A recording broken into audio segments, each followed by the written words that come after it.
Good morning, everyone. How are we doing today? Daily financial news. Yes, we even do it on July 4th, Sunday, July 4th. Lots of stuff to review and discuss. But before we jump into that, do me a favor and check out a interview I did yesterday with a father and son, his 13-year-old son. I thought that was a pretty interesting interview. It's something I would love to do more of. So if you have a teenager who is interested in financial freedom, maybe, let me grab it. Maybe they are participating in the book report challenge, and they're comfortable being on a Zoom call. I would love to do some more of those interviews. I think the more we can get teenagers, specifically boys or girls, interested in discussing financial freedom, discussing their dreams, their goals, the more impact we can have. For example, one thing you will see in that interview, if you go back and look at it, is we were talking about how quickly he could potentially be financially free. That conversation went on for a few minutes, and then we asked, where does he want to live? And he talked about they live in New York, so realize the price points. But he talked about, maybe a $2 million apartment, right, or condo, or whatever they call them in New York.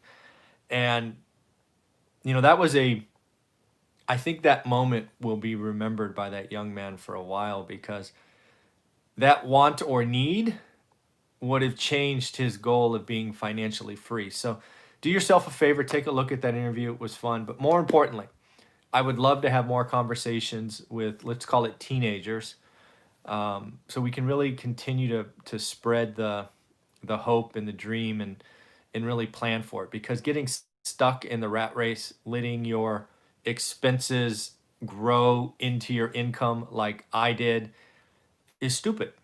I don't know what else to say. It's dumb.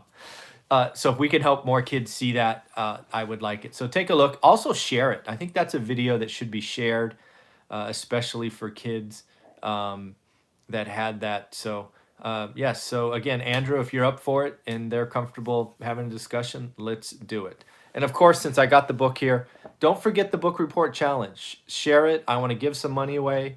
As you see in that interview yesterday, now I'm giving away at least $300 because I did promise 100 to Justice. So again, let's do that. No, live Q&A will be in 30 minutes or so.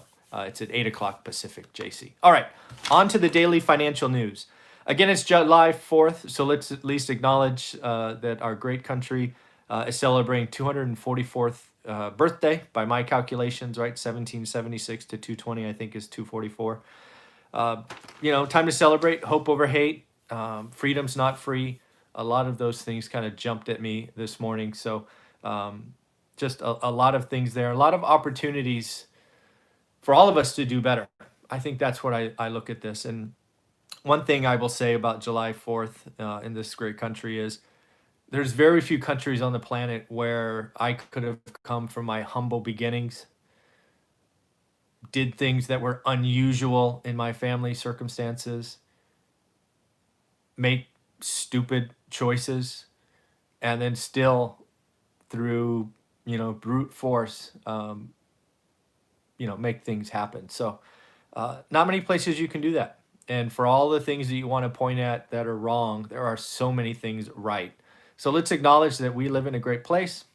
We can all do better. There is no question.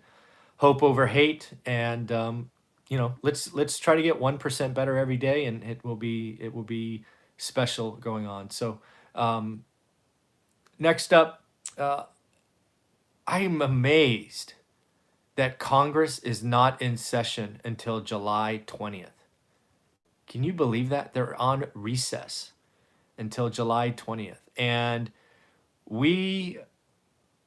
I can't even fathom the nonsense that's going to happen between July 20th and, call it, July 31st, because I think it's pretty clear we are going to have a stimulus 4. But I have very, very little faith in our current existing makeup of House and Senate and all of that. getting anything done in July, which means we're probably going to limp into August, and August will be different than March, April, May, June, July, right? There's a lot of things that we've been holding together. We've seen a nice snapback in employment, but if we don't hold this thing together, um, it it it could get interesting. So um, I think it's a shame that the Senate is, or House or whoever, all of them are on recess at this time. That is almost a dereliction of duty, right? This is wartime stuff. Get your ass in there and let's help the American people. But that's just me. I did see a quote from a senator, Ron Johnson, that actually made me mad. Right? I go from kind of content to mad. Right? I don't have the whole gradations. I'm either comfy, cool, or irate. I'm a very emotional person. So check it out. Ron Johnson. I think he's from Wisconsin. He says, and I quote, "This is not a classic recession that requires financial stimulus." Really? Really? Well, first off, part of that sentence is true. This is not a classic recession. Absolutely right.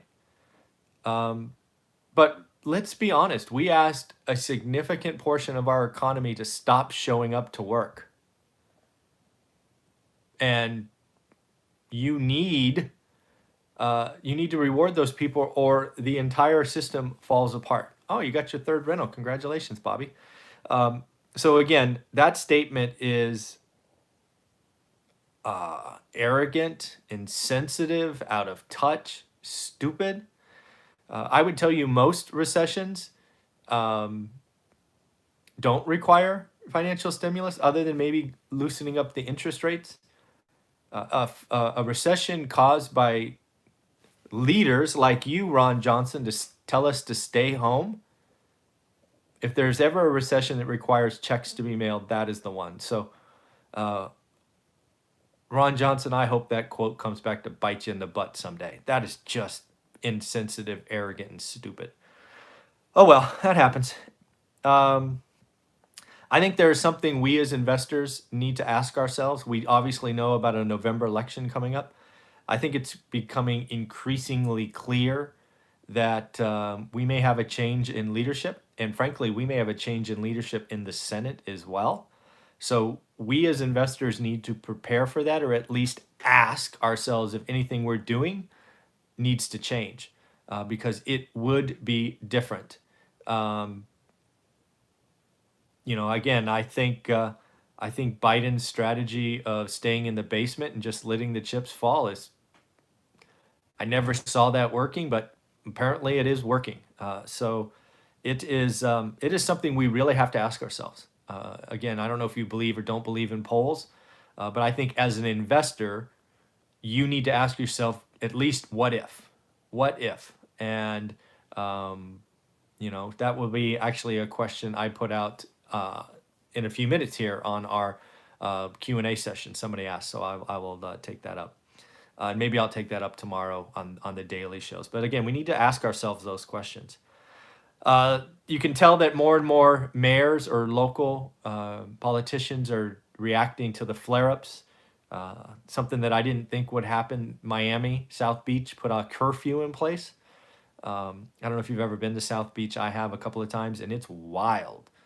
10 to 6 a.m. So again, more and more kind of legislating good behavior, if you will. So it's interesting. I haven't really jumped into CBO. It's a Congressional Budget Office all that often, kind of their estimates. I think they are generally more pessimistic, at least historically when I've looked at theirs. But they had an interesting forecast about unemployment that I thought we should at least talk about, because I think unemployment is one of those metrics that we're going to need to watch for years to come, because it will be, right, for me it's unemployment and GDP, right? When do we get back to 2019 levels, right? Is it 2021? Is it 2022? That those kinds of things will mean something, right? Right. When do we get back to 2019? And the CBO was saying it may take us decade, to get back to an unemployment rate of 3.5%.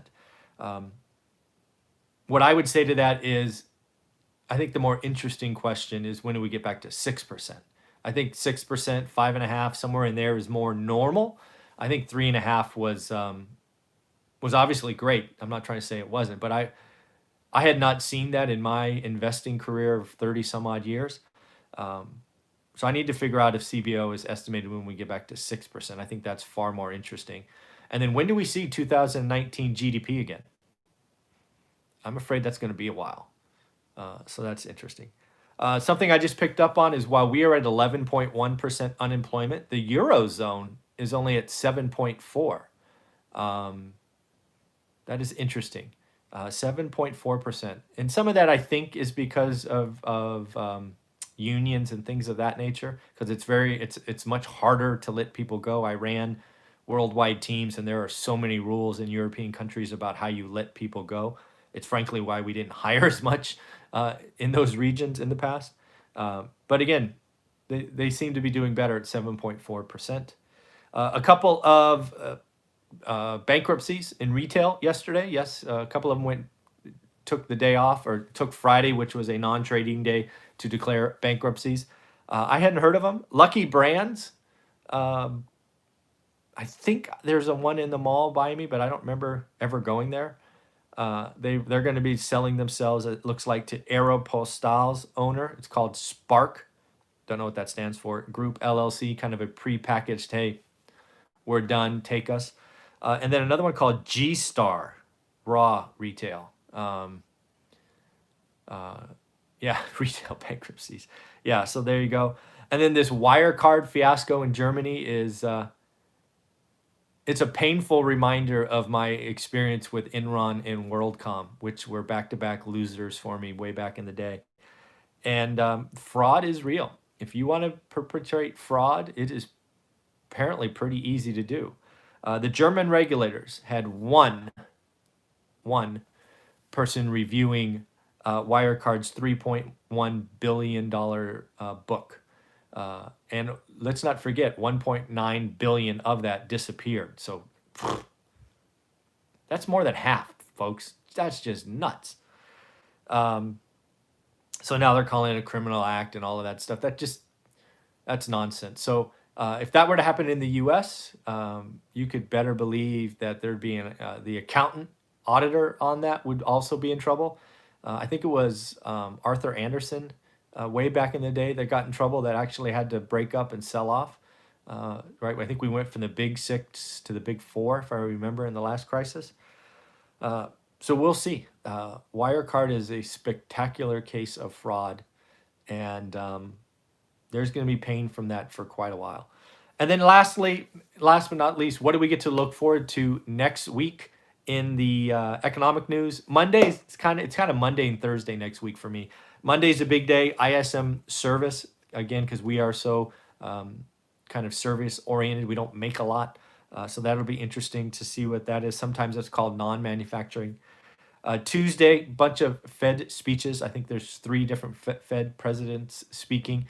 Usually it's nothing, but you never know when they let something slip. That could be market moving. Wednesday's consumer credit. Again, we will see what is going on there, see if that is coming back. Thursday, of course, is the initial jobless claims. I'm waiting for the day it's under 1 million, which is so sad. I mean, the record before was 660, and now I'm just hoping to be under 1 million. I think we were 1,487 last week. I don't have any hope for it being this week. That's just sad. That's just terrible. And then Friday is PPI, Producer Price Index, see if inflation or deflation is clicking in. So in the end, remember, we're looking for 110. Actually, no, now we're looking for 120 thumbs up on these daily videos. And that will get you another hour next Saturday. I'm going to go ahead and close this down and get ready for my 2 pages of questions that others have sent. And we will just have a good day. Happy 4th of July. Remember the book report challenge. Let's get more and more kids to ask you questions, because that's the outcome of this challenge. The people that have taken it, they're going to talk to their mom, their uncle, their aunts, whoever gave them the book, and ask questions. And that's what we want. All right, everybody, take care of yourself. Bye.